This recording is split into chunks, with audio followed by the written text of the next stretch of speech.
Well, gang, I'm sorry I had to cancel class today. Had some things happen within the department dealing with the budget, and I needed to visit with my chair and with the dean and try and work through some of those things. So, appreciate your flexibility.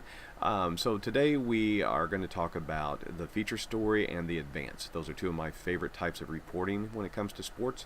Writing that feature piece and getting those nuggets, those inside stories, the things that people really enjoy reading about, that we learn more about other people. Learn about teams, learn about their history and those types of things, not the hard news stuff. I mentioned later on in the presentation, but we talk about in news that we capture people with hard news, but we keep them with the soft news, and soft news is features. The other thing is the advance, and that's either a preview of a game or a preview of a season, preview of an event, those types of things. So we're going to talk about those today. As far as the sports focus goes, we will talk about basketball and wrestling. And then for your assignments for this week, again, you have a discussion board where you'll be doing a feature map, and you'll learn more about that whenever you watch the presentation about feature stories. You also have your blog about either basketball or wrestling, the assessments on basketball and wrestling, and then you have assignments to write a feature story and write in advance. So go to your assignments tab under Blackboard and read about those. Okay? I'll put all this together in an email when I send it to you. But enjoy this week's presentations. I love writing feature stories. They give me a chance to be creative, and they give my audience an opportunity to learn some behind-the-scenes information. These can be anything from profiles of a coach to background pieces highlighting the history and development of an event to the journey of an athlete back from injury. They also work well as series. I once did a series on the unsung heroes in college athletics where I told the stories of the athletic trainers, the equipment manager, the sports information staff, and the business and clerical staff. It was a lot of fun to develop and was met with enthusiasm from readers.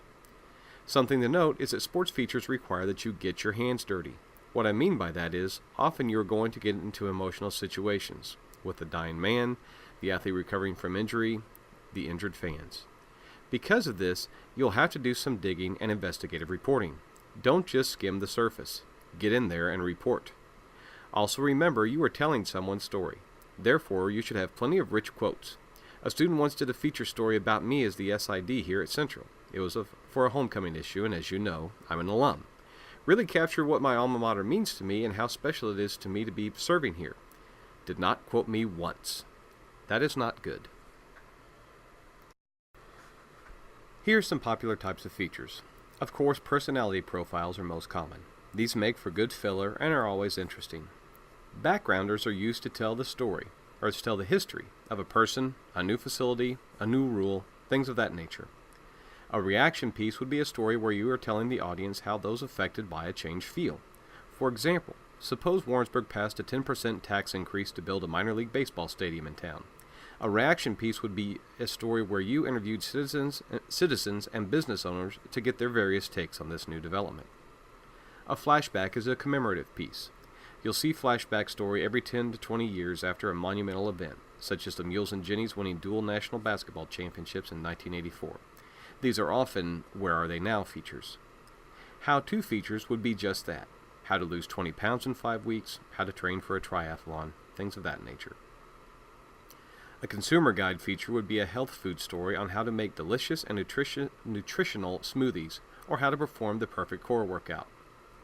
Finally, a personal narrative would be a first-hand account that you write to share your experience, your first marathon, your climb of Mount Everest. These are rare, and therefore quite entertaining when you see them. Here are 3 other common types of feature stories that are really interesting. The point is, don't just get locked into doing profile pieces. This is a really great opportunity for you to sink your teeth into your beat, to serve your public that so wants to know more about its favorite teams, and an opportunity for you to really be creative. These are some helpful hints for when you start writing your feature stories. When I say write tightly and use only the best quotes, keep in mind that not everything your subject or subjects say is going to be quote-worthy. Therefore, make sure you use only the things that they say in an interesting manner or that are really said with emphasis.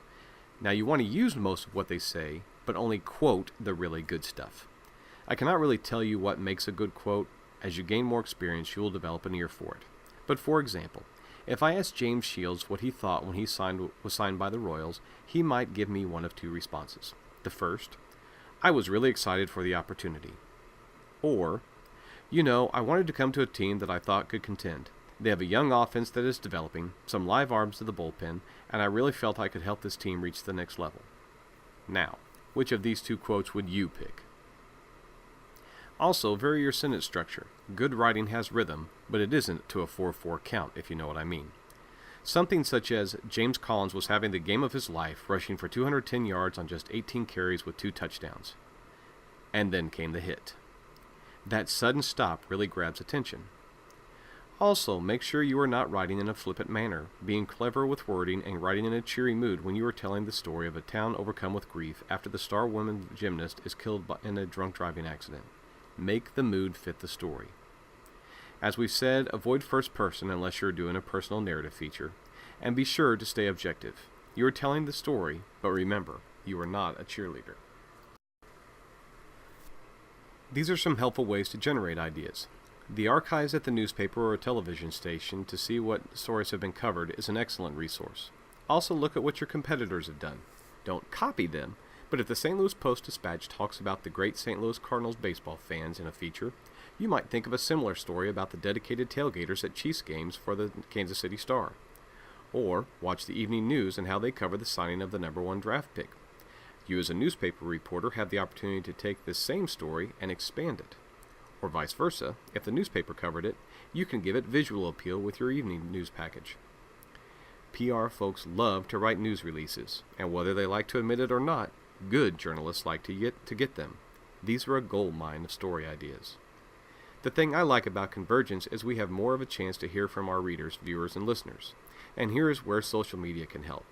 Scan the bulletin boards, blogs, comment sections, letters to the editors, Twitter feeds, and Facebook posts for ideas. And of course, a good old-fashioned brainstorming session is a great way to share and cultivate ideas.